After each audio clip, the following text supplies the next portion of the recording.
Hanka, ahoj, sme na naozaj krásnej akcii, kde sa snúbi dobré a zdravé jedlo predovšetkým, ale takisto aj taký ten životný štýl a lifestyle. Tak ako to máš ty nastavené vo svojom súkromnom živote? Tak ja nie som veľmi teraz reprezentatívna, aj keď reprezentujem Zjedené, keďže som spoluzakladateľka. Momentálne v tomto tehotenskom stave mám rôzne chute väčšinou, takže je to také biedné u mňa, ak mám byť úplne úprimná. Ale inak mimo toho tehotenstva sa snažím naozaj veľmi zdravo stravovať, variť zdravo aj mojim dievčatám, pretože mám ešte dve detičky a momentálne sa dokonca venujem už aj rôznym protizápalovým koreniam a chcem sa ešte viacej tomu venovať, pretože to jedlo naozaj môže byť ako liek a vieme predchádzať rôznym ochoreniam, chorobám a veciam, ktoré by sme nechceli mať v živote a aby sme tu boli zdraví čo najdlhšie a spokojní. Takže sa snažím tej zdravej strave viacej venovať.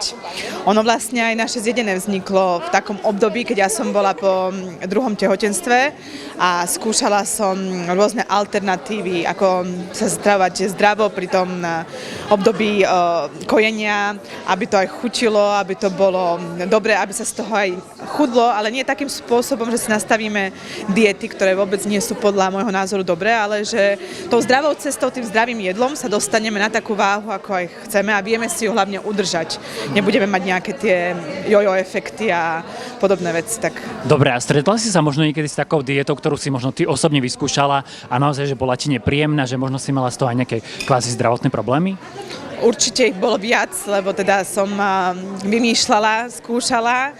Bolo viacej z druhov stravovaní, ktoré som vyskúšala od rôznych bielkovinových alebo nejakých zameraných diet a nevyhovovala mi teda ani jedna.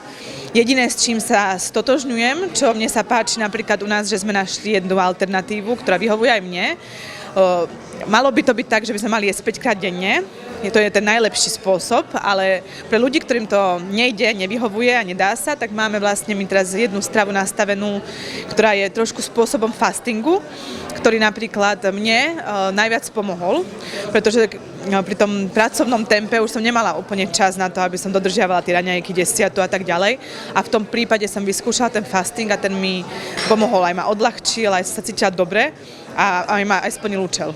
A fasting je naozaj teraz veľmi populárny a dodržuje ho naozaj veľa celebrít, aj ty sa tak s nimi bežne stretávaš, tak možno prezrať, majú aj nejaké také, že maniere, že čo tak oni radi jedia, prípadne čo nemajú radi? No, u nás je ten problém, že našim dievčatám chutí všetko a teda nevedia sa veľakrát rozhodnúť, ktorú stravu biedli, dokonca mi zvyknú písať, že chcú to isté konkrétne jedlo viacej, takže maniere ani nie. Jediný, kto mal maniere u nás, ale to boli také veľmi príjemné maniere, bol Atilka, Natálky manžel, Vek. A to bolo zase strašne zlaté, lebo on má svoj kruh surovín, ktoré má naozaj rád. Nerád pridáva niečo nové a drží sa zásadne tých. A teda on mal také požiadavky, ale bolo to hrozne milé, bol veľmi zlatý, ale inak. A keby si tak mohla spomenúť, tak to všetko s vami spolupracuje, aké známe mená? Momentálne s nami spolupracuje Jasminka Lagič, ktorá je veľmi chutí jedlo aj s jej manželom. Natálka Vek s nami spolupracuje už dlhodobo. Veronika Wagnerová s nami na nejaké striedačky spolupracuje. Ja neviem, je ich to strašne veľa.